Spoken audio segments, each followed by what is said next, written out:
जब सब लोग तैयार हैं, तब तू राजीव से शादी करने से क्यों इनकार कर रही है शिवानी? क्या बात है बेटा?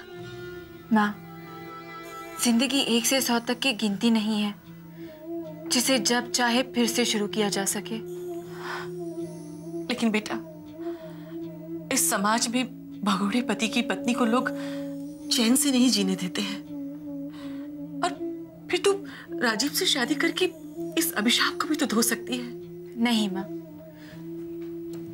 मैंने जिस दिन अभिषेक से शादी करने के लिए हाँ कर दी थी, उसी दिन मैंने राजीव का नाम अपनी अतीत की गहराइयों में फेंक दिया था। शिवानी, तू समझने की कोशिश क्यों नहीं करती बेटा? तुझे नहीं पता, अकेली औरत का जीवन पहाड़ बन जाता है जिसे काटना नामुमकिन है। फिर तू अकेले अपनी जिंदगी कैसे काटेगी? तुम चिंता मत करो माँ, मैंने खुद के साथ जीना सीख लिया है। शिवानी बेटा, तेरा सबसे बड़ा अपराधी तो मैं हूं। सजा मुझे मिलनी चाहिए। तू क्यों अपने आप को सजा दे रही है बेटा? एक बार, सिर्फ एक बार मुझे प्रायश्चित करने का मौका दे दे, वरना मैं जिंदगी भर पछताता रहूंगा। बाबूजी, आप खुद को दोष क्यों दे रहे हैं? हमारे पुराणों में लिखा है कि ईश्वर के मर्जी के बिना एक पत्ता भी नहीं हिलता। मेरे साथ जो कुछ भी हुआ वो तो मेरे भाग्य में लिखा था। इसमें किसी का कोई भी कसूर नहीं है। नहीं शिवानी, आज तक खुशियां तुझसे रूठी रही, वही खुशियां आज तुझे खुद से बुला रही है, और तूने ठुकरा रही है। जब अभिषेक तुझे धोखा देकर अपना घर बसा सकता है, तो तू दूसरी शादी क्यों नहीं कर सकती? ये तेरा हक है बेटा। नहीं सुमित्रा, जिद मत कर। इस बार इसे अपना निर्णय खुद लेने दे। मैंने अपनी छोटी आन को अपनी बेटी से बड़ा समझा, और ईश्वर ने मुझे उसकी सजा भी दे दी। चलो, चलने की तैयारी करो। हम शिवानी को लेकर आज ही राजकोट जाएंगे। नहीं बाबूजी, मैं राजकोट नहीं जाऊंगी। तू यहां रहकर क्या करेगी बेटा? यहाँ तेरा है क्या? माँ, अब तो मेरा वहां भी कुछ नहीं है। कैसी बातें कर रही हो? वो तेरा घर है। माँ, मैं उस घर से डोली में बैठकर विदा हुई थी। अब मैं फिर से वहां नहीं लौटूंगी। तो क्या तू राजकोट नहीं जाएगी? नहीं बाबूजी, मैं राजकोट नहीं जाऊंगी। मुझे कहीं और जाना है।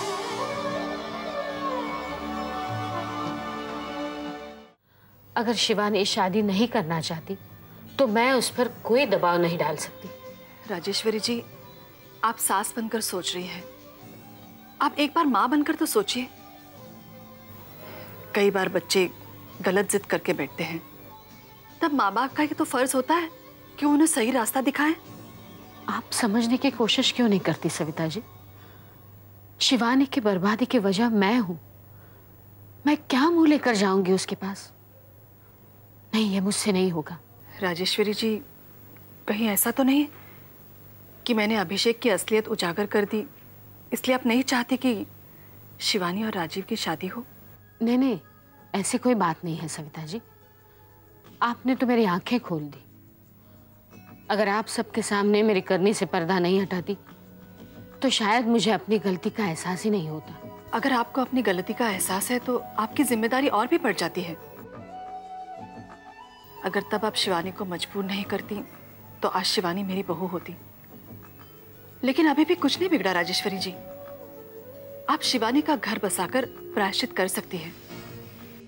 मेरी शिवानी मुझे वापस कर दीजिए। मैं ये शादी नहीं करूंगी। शादी नहीं करेगी तो और क्या करेगी? मामी, मैंने अपनी जिंदगी के लिए एक सही रास्ता चुन लिया है। शिवानी, आइए मम्मी जी।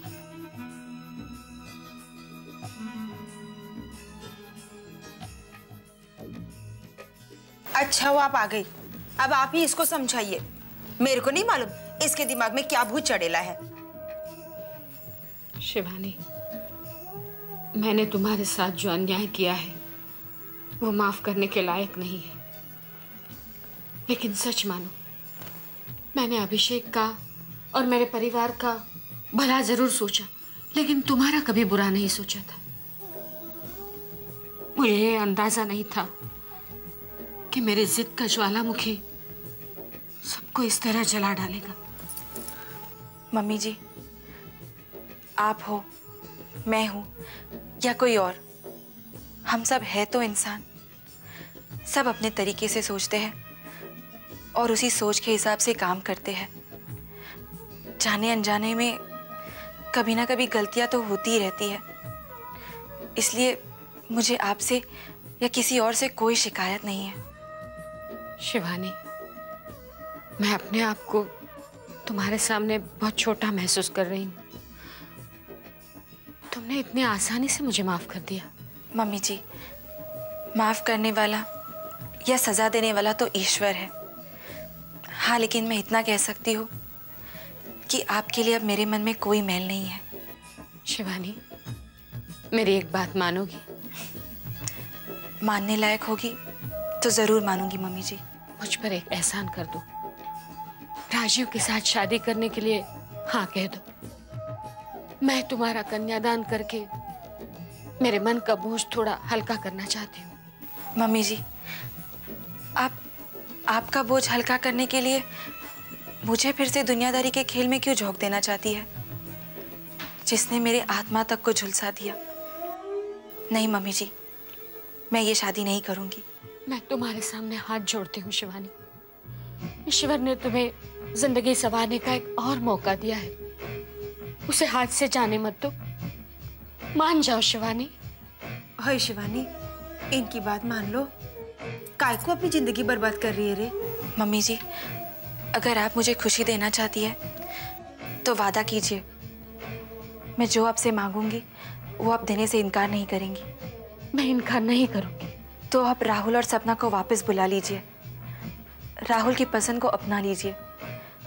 मुझे वो सारी खुशियां मिल जाएंगी जो आप मुझे देना चाहती है।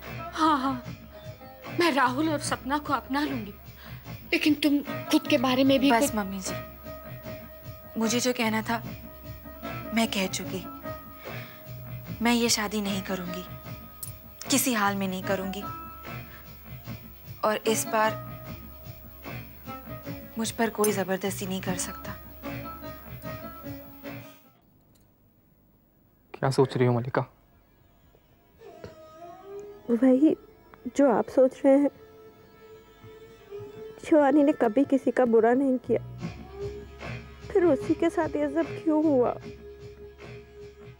तकदीर का खेल है मलिका। हमारे सामने शिवानी के साथ इतनी ज्यादती होती रही, लेकिन उसने हमें कभी कुछ नहीं कहा। वहां की जिद और अभिषेक की धोखेबाजी ने शिवानी की मासूम सी जिंदगी बर्बाद कर दी। मुझे तो ये सोचकर भी शर्म आ रही है कि अभिषेक मेरा भाई है। पता नहीं अब शिवानी का क्या होगा।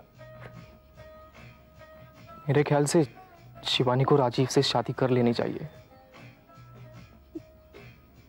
राजीव एक अच्छा लड़का है, शिवानी से बहुत प्यार करता है। फिर जब मेरे घर वाले और तुम्हारे घर वाले राजी है, तो शिवानी इस शादी से राजी क्यों नहीं है? ये बात तो मुझे भी समझ नहीं आ रही कि शिवानी शादी से इनकार क्यों कर रही है।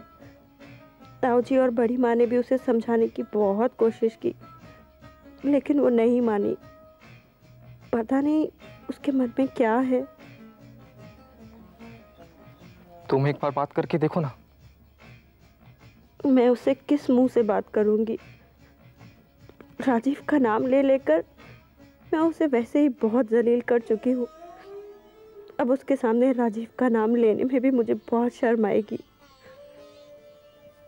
गलतियां सबसे होती है मलिका। अपनी गलतियों को मान लेना हर एक की बस की बात नहीं। और फिर शिवानी के सबसे नजदीक तो तुम ही रही हो ना। आई एम श्योर कि तुम उससे बात करोगी तो वो मना नहीं करेगी। मैं उसके सबसे नजदीक रही हूँ, इसलिए जानती हूँ कि अगर उसने ताऊ जी को इनकार किया है तो अब वो किसी की बात नहीं मानेगी। अब थोड़ा वक्त गुजरने दीजिए। उसको बहुत गहरा जख्म लगा है, भरते भरते ही भरेगा। वो थोड़ा सदमे से बाहर आ जाए, फिर मैं उससे बात करूंगी, शायद वो मान जाए। हे भोलेनाथ, बचपन से लेकर आज तक आप मेरे जीवन पथ पर साक्षी रहे हैं। आपके अलावा आपकी शिवानी को और कोई नहीं समझ पाया है। आपने मेरा मार्गदर्शन किया, मेरी उंगली पकड़कर हर परीक्षा से मुझे उबारा। हे भोलेनाथ, आपकी शिवानी जिंदगी का और एक सफर शुरू करने जा रही है। आज तक आपने मुझे सही राह पर चलाया, आगे भी रोशनी दिखाना, मेरा मार्गदर्शन करना भोलेनाथ। हरिओम। बुआ जी आइए ना।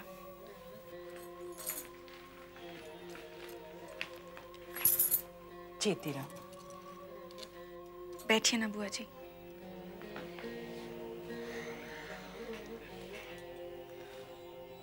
शिवानी, जो भी तुम्हारे साथ हुआ उसके बारे में मुझे पता चला।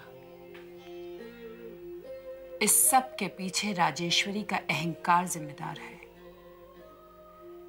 लेकिन मुझे अफसोस है कि मैं तुम्हारे लिए कुछ भी नहीं कर पाई। बुआ जी, आपको ये याद दिलाना मूर्खता होगी, लेकिन मेरा इस वक्त ये याद करना बहुत जरूरी है जो गीता में लिखा है। जो हुआ अच्छा हुआ, जो हो रहा है अच्छा हो रहा है, और जो होगा वो अच्छा ही होगा। शिवानी, तुम सत्य के बहुत नजदीक पहुंच गई हो और मुझे विश्वास है कि तुम बहुत जल्दी ही जीवन का सार समझ जाओगी।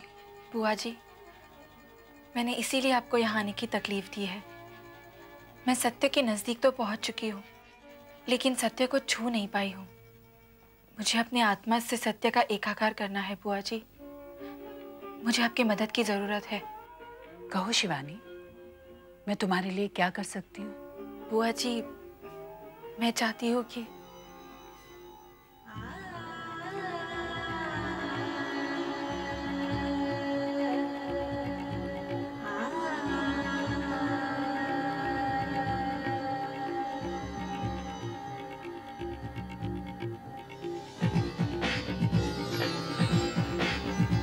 ठीक है शिवानी, जैसी तुम्हारी मर्जी। मेरा आशीर्वाद हमेशा तुम्हारे साथ रहेगा। चलो कमो, बाहर ठाकुर साहब बुला रहे हैं, उन्हें देरी हो रही है। सुन नगीने,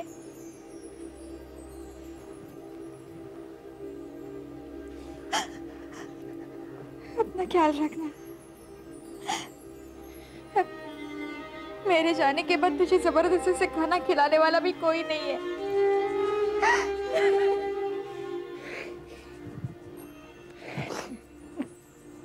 तू भी अपना ध्यान रखना कमो। और हाँ, ये छोटी छोटी बात पर गुस्सा होना छोड़ देना, समझी? मैंने तो सह लिया, क्योंकि मैं जानता हूं कि तू दिल की साफ है, लेकिन वहां तेरा ससुराल है कमो। वहां ये सब नहीं चलेगा। रो मत कमो, रो मत। और जब कभी भी तुझे मेरी जरूरत हो ना, मुंबई फोन कर देना। मैं चलाऊंगा कमो, मैं तुरंत चलाऊंगा। हाँ? चल, ठाकुर साहब इंतजार कर रहे हैं बाहर। अच्छा राजेश्वरी जी, इजाजत दीजिए। काफी दुखों के पहाड़ टूटे हम पर, लेकिन कुछ गलत कह दिया हो तो माफ कर दीजिएगा। आप तो मुझे शर्मिंदा कर रहे हैं विक्रम सिंह जी। माफी तो मुझे मांगनी चाहिए। जो कुछ हुआ उसके लिए मैं जिम्मेदार हूँ। मैं गुनहगार हूँ आपकी। सिर्फ माँ ही नहीं, हमारा पूरा परिवार आपका गुनहगार है। हमारी वजह से आपको और आपकी बेटियों को बहुत तकलीफ उठानी पड़ी। नहीं नहीं, जो भी हुआ उसे भूल जाइए। और हमारे और आपके रिश्ते पे खत्म थोड़ी हुए हैं। अभी तो हमारी एक बेटी आपके घर की बहू है।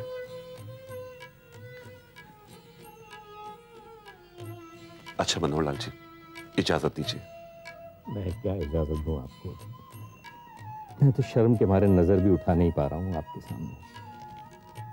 मैं समझ सकता हूं आपके मन में हम सबके लिए कितना गुस्सा होगा ऑलरेडी। वो सारा गुबार तो आंसुओं के साथ बह गया। बस अब तो हमें और आपको मिलकर शिवानी की भविष्य की चिंता करनी है। ताऊ जी, मैंने ताई जी को बाहर गाड़ी में बिठा दिया है, मामी जी भी उनके साथ है। फ्लाइट के लिए देर हो रही है, चलें? हाँ हाँ। मलिका, जा बेटा, कम्मो और शिवानी को बुला ला, फ्लाइट के लिए देर हो रही है। ना, बस बेटा बस, जा जा, शाबाश।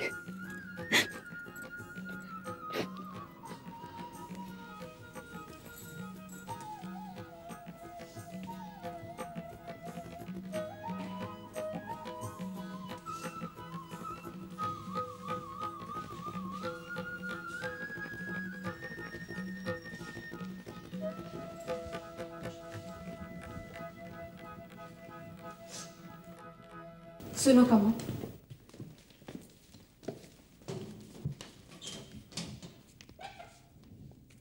कमो, आज तक तूने मेरी छोटी बहन बनकर मेरे प्रति अपना कर्तव्य निभाया। आज बड़ी बहन का कर्तव्य निभाने का समय आ गया है। आप सब लोगों ने अपने अपने तरीके से मुझे बताया कि मेरे साथ हुए अन्याय का आप लोगों को पछतावा है। हो सकता है आप सच भी कह रहे हो, लेकिन मैं प्रमाण चाहती हूँ। अगर आप लोगों को सचमुच पछतावा हुआ है तो आप कम्मो के साथ वो नहीं होने देंगे जो मेरे साथ हुआ था। साफ साफ बोल, कहना क्या चाहती है? बाबूजी, मैं चाहती हूँ कि आप कम्मो की शादी नगीना के साथ कर दे।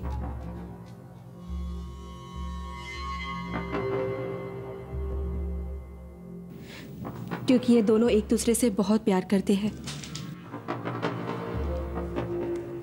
जवाब दीजिए विक्रम सिंह जी, ये निर्णय आपके हाथ में है। आप चाहें तो कम्मो की जिंदगी संवार सकते हैं, वरना फिर एक बेटी अपनी माँ बाप की आन के लिए बलि चढ़ जाएगी। कम्मो और नगीना का ब्याह होगा। दीदी,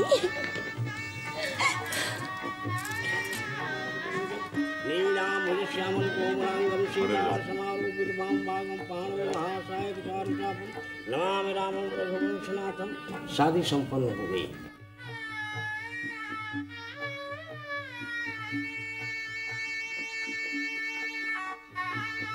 विक्रम सिंह जी, आपने कम्मो का कन्यादान तो कर दिया, अब आप अपनी बेटी का भी कन्यादान कर दीजिए।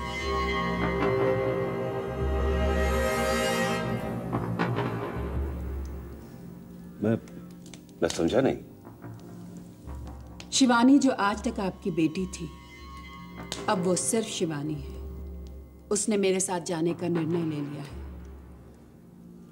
उसने वो मार्ग चुना है जो सीधा निराकार प्रभु के पास जाता है, और प्रभु के मार्ग पर चलने वालों का किसी से कोई रिश्ता नहीं रह जाता सिवाय उससे।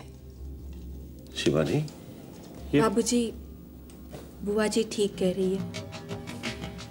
आज मैं आखिरी बार आप सभी से अपने पुराने रिश्ते से गले मिलना चाहती हूँ, ताकि मुझे ये ना लगे कि मैंने अपने अपनों से आशीर्वाद तक नहीं दिया। ये कैसा आशीर्वाद मांग रही है तू?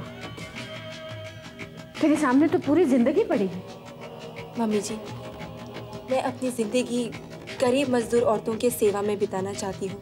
ये काम तू ऐसे भी कर सकती है? उसके लिए जोगल बनने की क्या जरूरत है? जब तक संसार नहीं छूटता तब तक स्वार्थ नहीं छूटता, और मैं निस्वार्थ सेवा करना चाहती हूँ। ऐसा मत कह मेरी बच्ची। मैं लोगों को क्या जवाब दूंगा कि मेरी बेटी ने जीवन से हार मान के संन्यास ले लिया?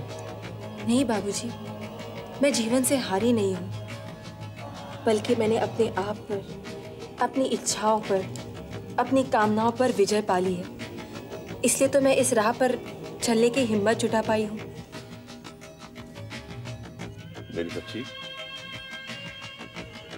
एक बार मुझे बाबूजी कहकर गले तो लगा ले।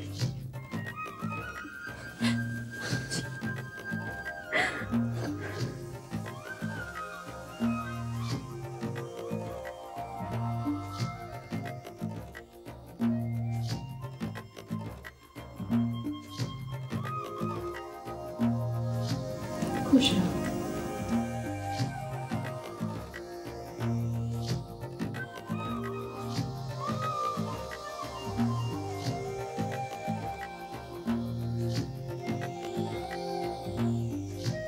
चलो शिवानी, नई सुबह का सूरज तुम्हारे स्वागत की प्रतीक्षा में है।